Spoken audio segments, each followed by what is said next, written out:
Alright, today I am replacing this case. This is out of a 2010 Honda Odyssey, and it's got the classic broken key problem.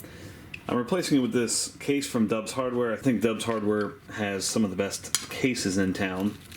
So let's get started. So I'm going to show you a couple things to look for, but first let's look at the tools I'm going to be using.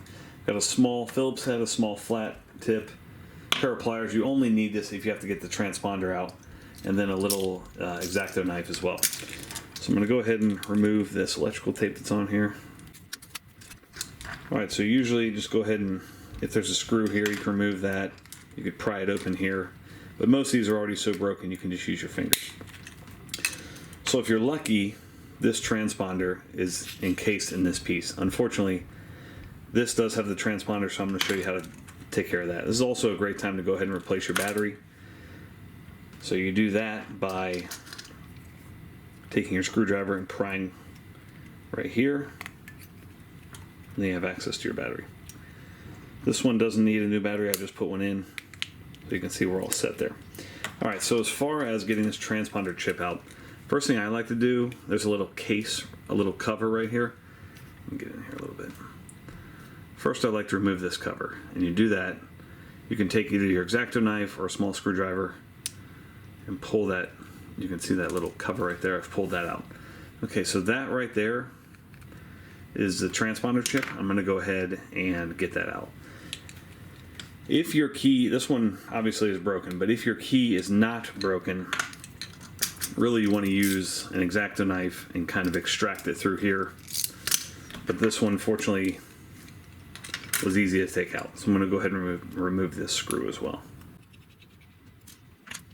Okay, so now getting this transponder out, it's in this plastic housing, which I don't really care about retaining that, so I'm just going to kind of peel that away as much as I can. These transponder chips, if you don't get them out, your vehicle won't start.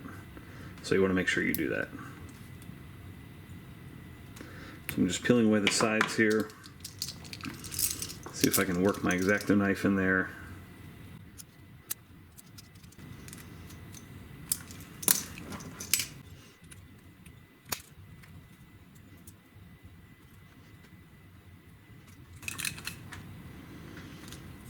Okay, so there's kind of the box that's holding the transponder chip. Okay, kind of pop the plastic there. That is the transponder chip. You see I've kind of peeled back the plastic enough where I can kind of work that chip out of there. Alright, there it is. You see it. Got glue on the bottom, so that makes it difficult to pull it out. So now that we've got our transponder chip, let's go ahead and start putting this Dubs Hardware case together. That sits in there like that. This goes in here, but that's going to rattle around. Okay, so I just got a little piece of paper here. I'm going to wrap up the transponder chip in that. Hopefully you don't have a transponder chip that's separate, so you can just go about your business. So those are in there. Next step is this comes with these little shims here. That helps with the tolerance on the case, so go ahead and put your key right in there. I'm going to go ahead and put this together like so. Make sure everything lines up. That looks good. Alright, now this also comes with a bottle opener, and then of course the 4 screws to fasten it all together. I'm going to go ahead and put the bottle opener in, get that lined up, drop the screws in. Let's go ahead and tighten these up. And we're all set, we're back in order. Hope that was helpful. If it was, make sure you hit that thumbs up button. Take care.